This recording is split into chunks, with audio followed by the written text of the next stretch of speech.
Hi, everyone. Welcome to our AMA webcast, which is in partnership with ReadyTalk, entitled Winning Email Strategy for Your Events. It's a marathon, not a sprint. So my name is Salma Avdic, and I will be your moderator for today. And I did want to cover just quickly some important housekeeping items or reminders if this is not your first AMA webcast. So our session is being recorded today and will be made available to you by this afternoon on ama.org. We also encourage you all to join and continue the conversation on Twitter, and you can do so by referencing hashtag ReadyTalk when tweeting about our webcast. And if at any point you have any technical or content-related questions, please feel free to ask them. You can use our chat area that's located on the left-hand side of your screen. All right, so with that, I'm pleased to welcome our speakers for today. So we have Ellie Johnson with us, and she is a Marketing Operations Associate at SendGrid. And we also have Jill Guest, who's the Senior Customer Growth Marketing Manager at SendGrid. So I welcome them both, and I will turn it over to Ellie now to get us started. Thanks, Salma. My name is Ellie Johnson. At SendGrid here, I manage our marketing automation platforms, including our marketing database, which means that I have built all of our communication strategy for events. And I'm also currently managing GDPR compliance, which I'm sure is top of mind for many of you. And I'm Jill Guest. It's my pleasure to be here today.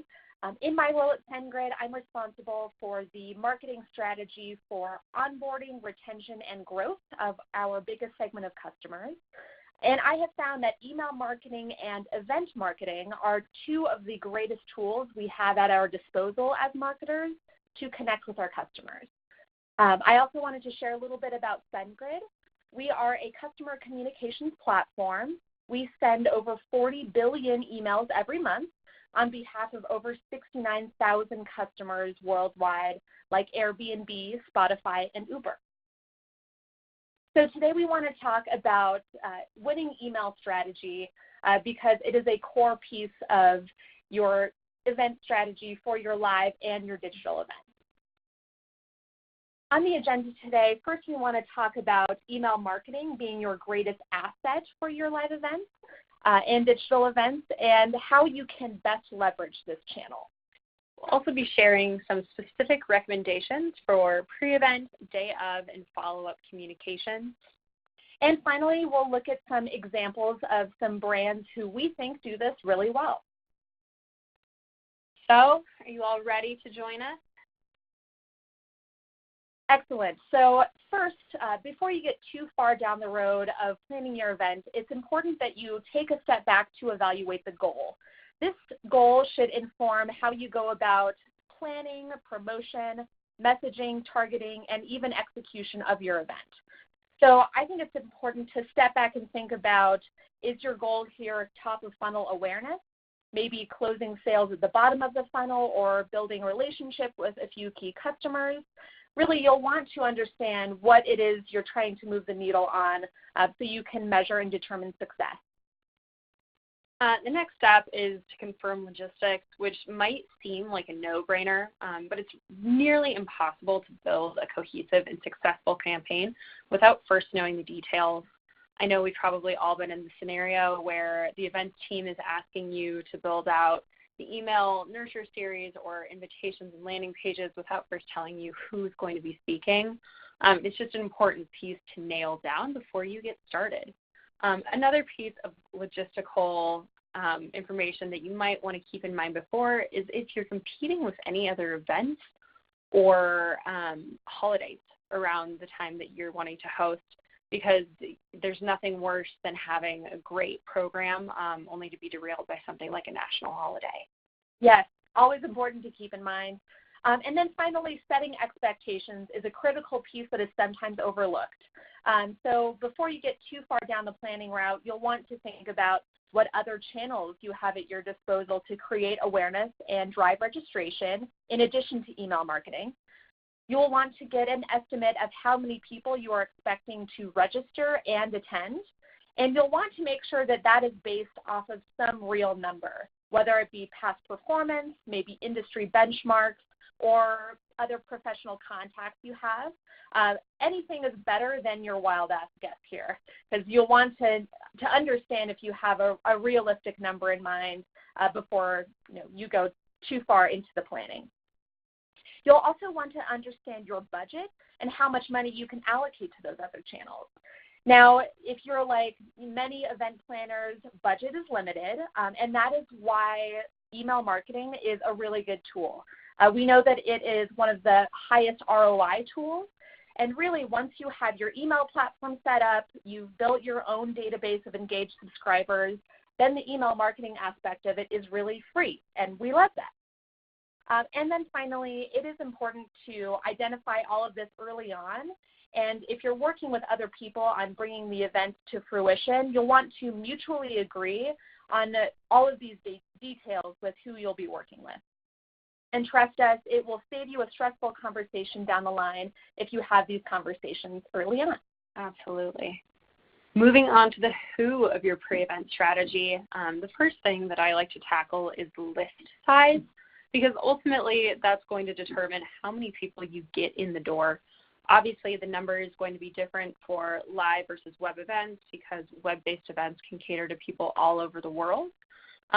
But when you're setting expectations and you're planning, knowing how many people you could potentially market to is going to help you know which venue you want to plan, how much food to order, because if you're only able to email 6,000 people in a city, you're not going to get 500 in the door.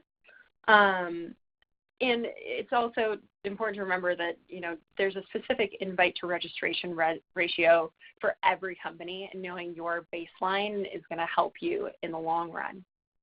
Once you have a list size, you can also look at your database, thinking about how you can segment. SendGrid uses things like role data, location, and geographic information. We also look at our customers versus leads, just depending on what we're doing. Yeah, and in addition to that awesome demographic targeting that you can do, we also recommend that you, whenever you can, segment based off of user and subscriber behavior. So you can look at things like maybe the last time they engaged with your brand over email or their last purchase. Also their engagement with your brand over social channels, or maybe, if somebody in your sales force is having an active conversation with them, you can take those things into account as well. Also, if you are, a SaaS product like SendGrid, you could look at their usage within your product. Are they a very sophisticated user that is, using all of the more intricate aspects of the product, or are they sort of using it at a high level? All of these things can really help you get very targeted, so you know the type of person you're going to be inviting and that will ultimately attend. Finally, I think it's important to respect the inbox, and through this intelligent targeting, you'll know that you're only inviting the people that are really most important that they attend, and that you are being mindful of the inboxes of the people who might not find value in the event. We all know that inbox fatigue is very real, so this intelligent targeting really makes a big difference.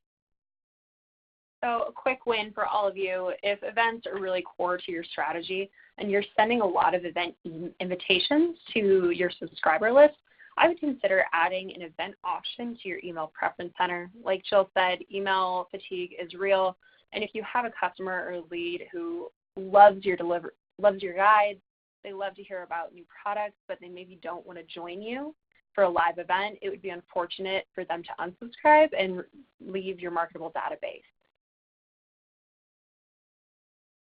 So here's a great example of both segmentation and sending a last-minute push for attendance from the Beale Street Music Festival in Memphis. I attended this festival last year and still regularly open their email. It's a simple and visually exciting way to get some more bodies through the door, with a last push. Yeah, I also just really like the simple design of this email. I think it's beautiful. The colors they've used and that image on the top really sort of creates a little excitement. I think it's a great way, especially to remind prior attendees of how amazing the event was last year, and I bet it leads to some additional registrants as years go on. Absolutely. Okay, great. So now we talked about what the event details need to be, who you are targeting when you're promoting the event. So we'll get into the how and how often you go about event promotion. So first, we often get the question of how many emails is the right number to get people in the door without being, too present in their inbox. At SendGrid, we have a mantra that is, intelligent email marketing means sending the right message to the right person at the right time and with the right frequency. Seasoned email marketers out there will definitely be familiar with that type of advice. And it's really important in this instance as well. You want to send enough emails about your event to stay top of mind, but you also want to make sure that you're still respectful of their space because the inbox is a very personal space.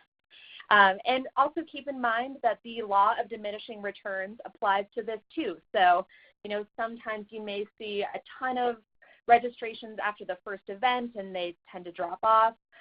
Likewise, you may see a bit of a lull at the beginning, and then as the event draws nearer, you'll see a bunch of people register. The point here is to not over-communicate and try to test to find the case for you. And speaking of testing, this also very much applies to your value proposition. When you are crafting your message to invite people, I would urge you to put yourself in their shoes and see it from their perspective. Try to be specific. Tell them exactly what they'll or what they can go tell their boss that they've learned after they attend. Through testing, we at SendGrid have found that a more specific description of their takeaways converts far better than a more generic, hey, you'll meet the team and learn all sorts of things about email marketing type of message. Absolutely.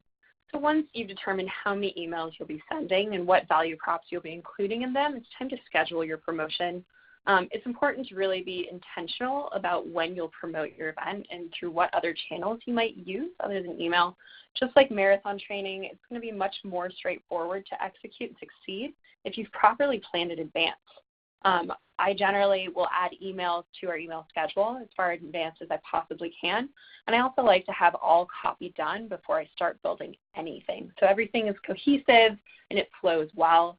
I also build in contingencies. The last minute push if registration is looking low, just planning for the worst is sometimes, a necessary step. Again, making sure you know what else is on your email calendar and what other teams you might be competing with for space in your email program so that you're not oversending email.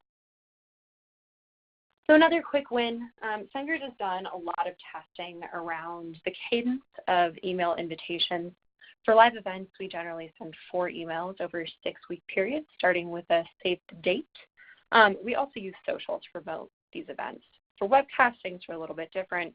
We send 3 emails over a 2-week period. We use social, and we've also been testing retargeting with display to the same list that we're sending email invitations to.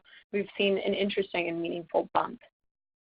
Yeah, so this is, the cadence that we've tested and that we found works for us. It's going to vary across industries, locations, the type of event, et cetera, but it could be used as a good benchmark if you're looking for a good jumping off point. Absolutely. All right, let's look at another example here. This is an email invitation for Digital Summit Denver.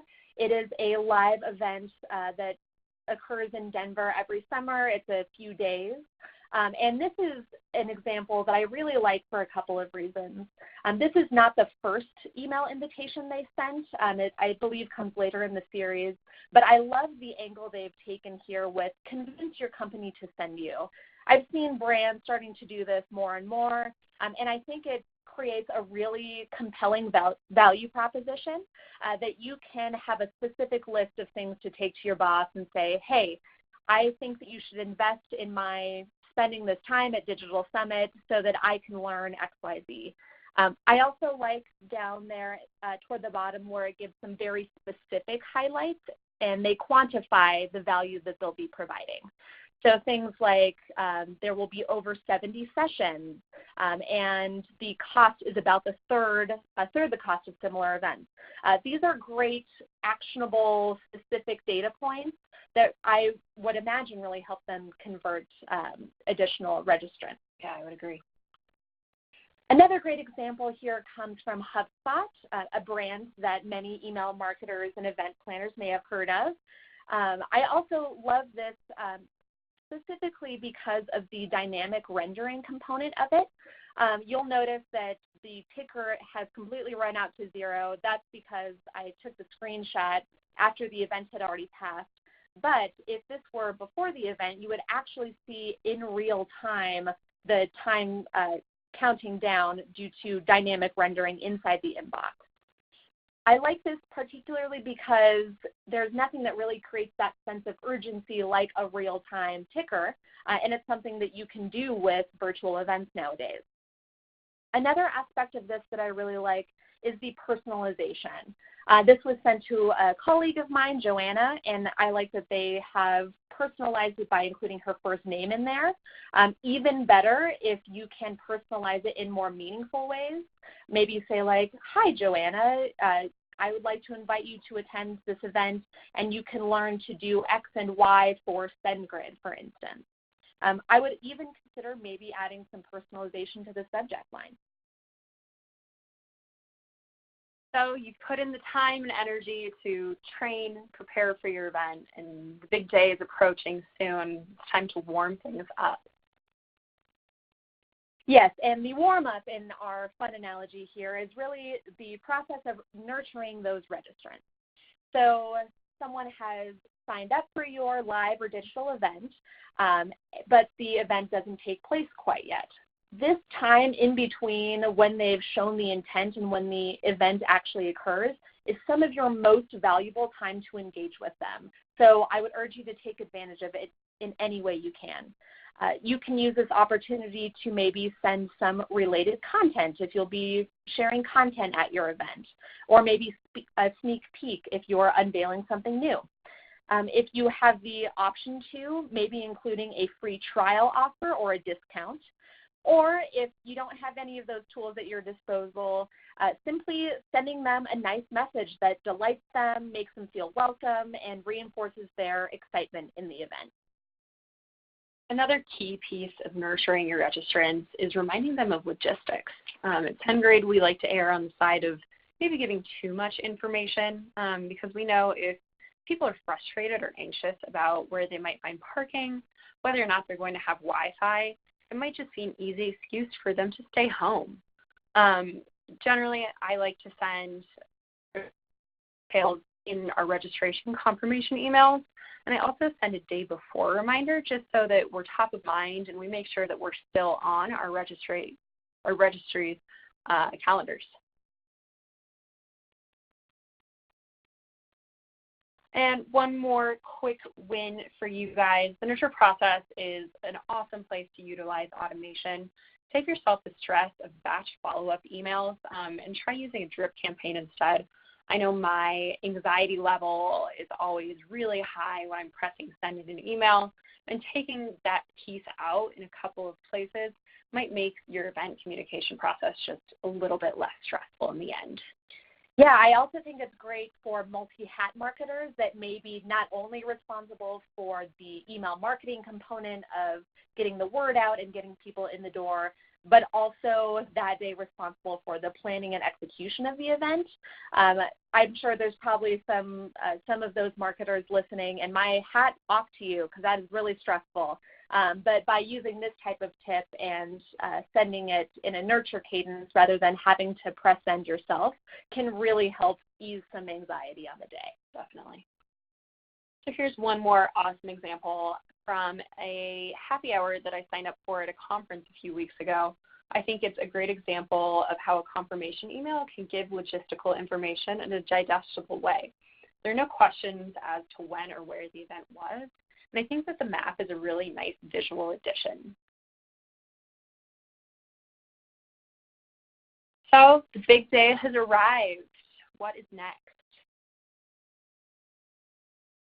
Excellent. So on the big day, there are still some day of details that we would urge you to account for. First, I think that one extra day of reminder is never a bad idea.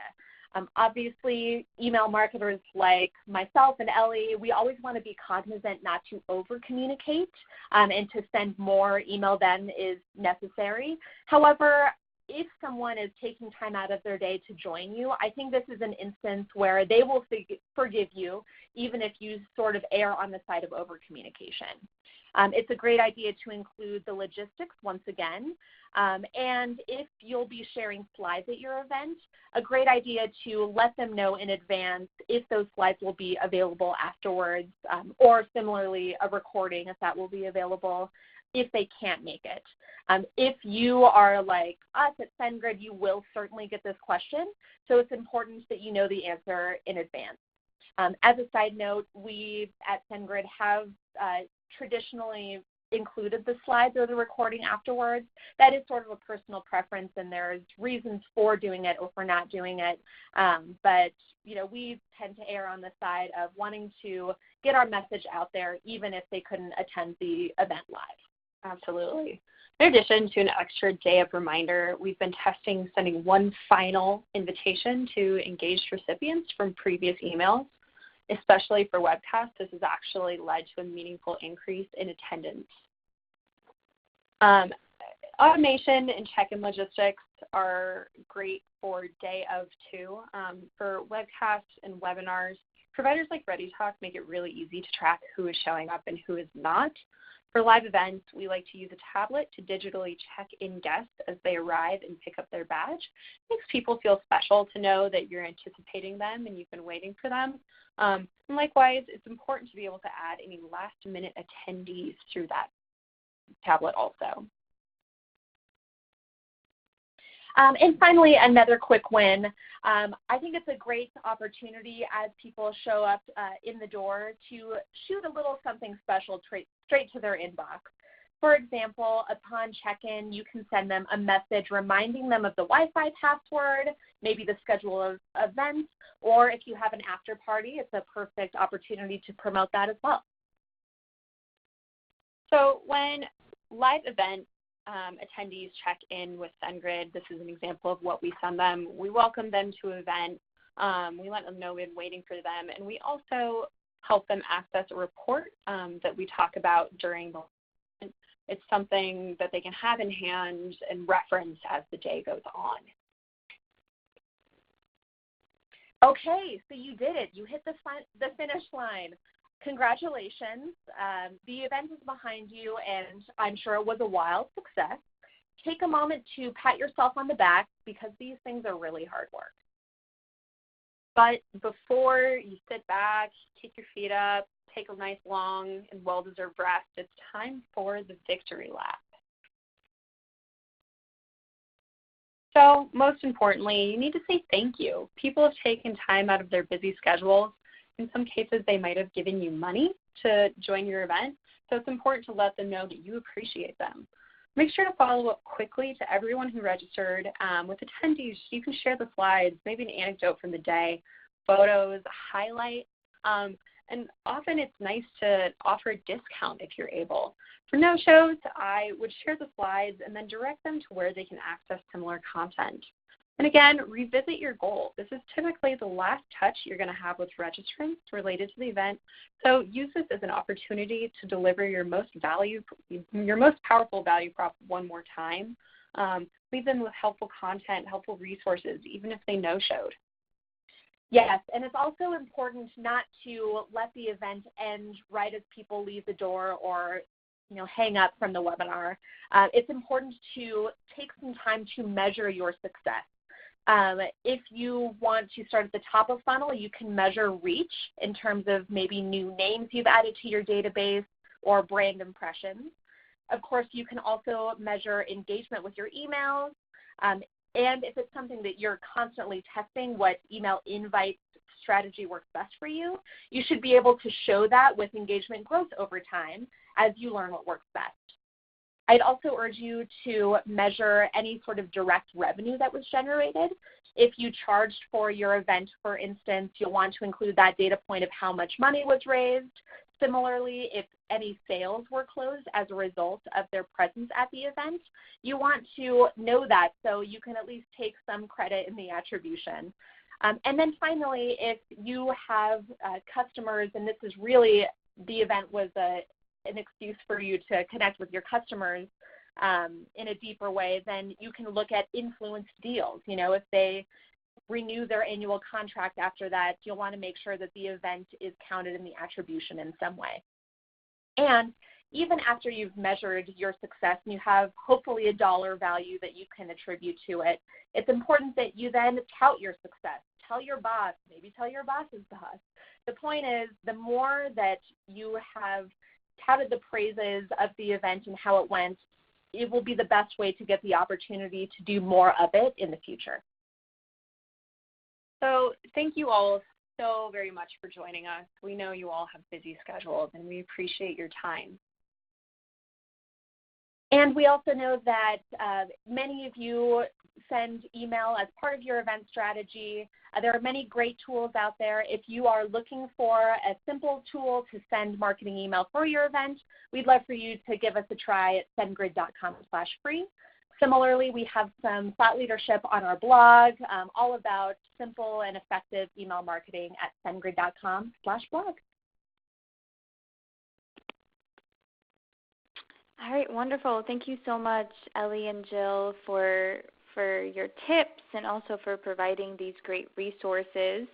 We do have a little bit of time for questions, so I do want to address those.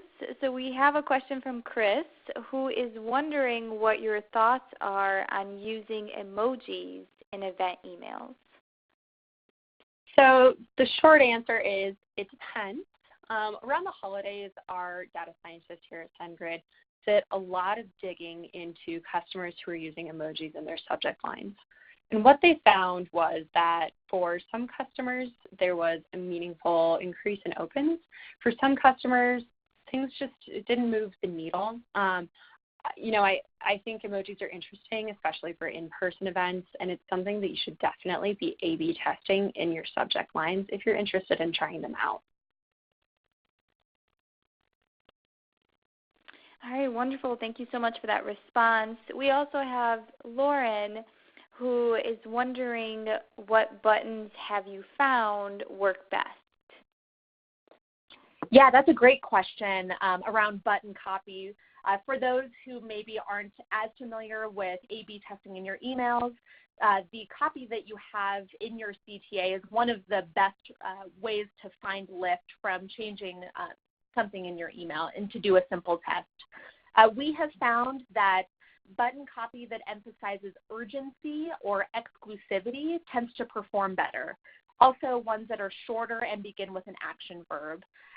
So, for example, learn more, while it is descriptive, may not be as compelling for them to click as something like reserve my seat. All right, great. We have a little bit of time left, so I'll try to get to as many questions as we can.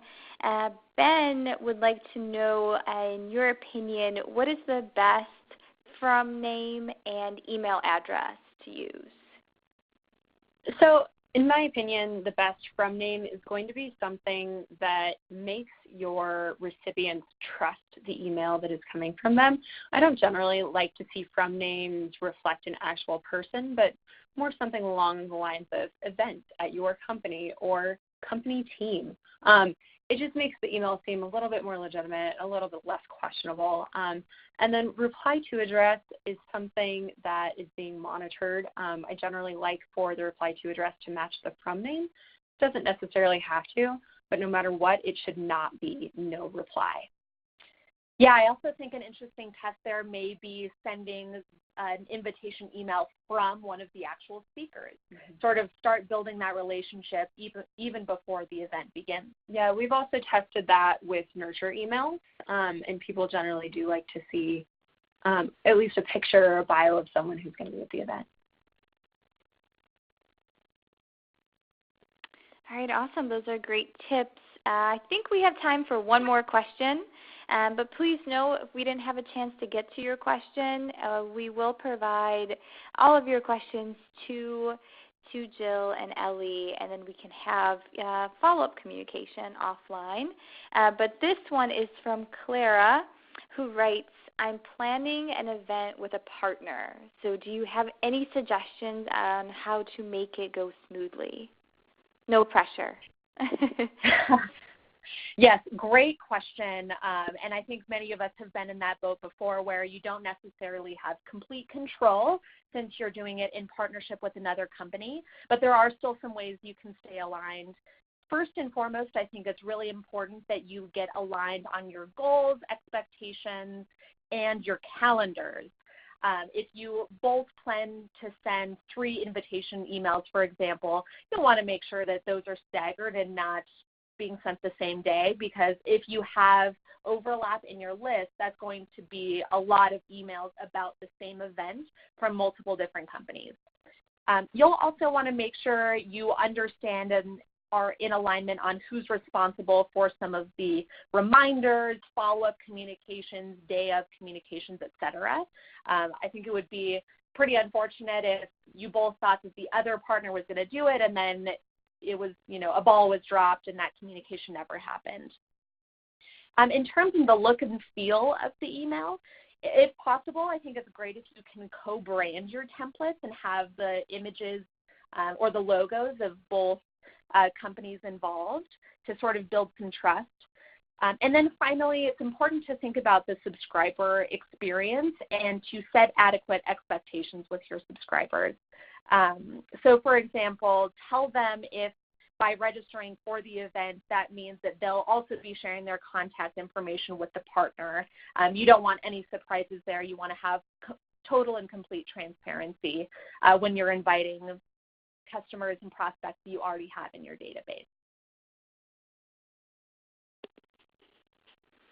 All right, fantastic. Well, that is unfortunately all the time that we have for today, but Ellie and Jill, thank you so much for your time and for sharing your tips and takeaways with our audience, and as well a thank you to ReadyTalk for your partnership and for the use of your webcast platform for today's webcast.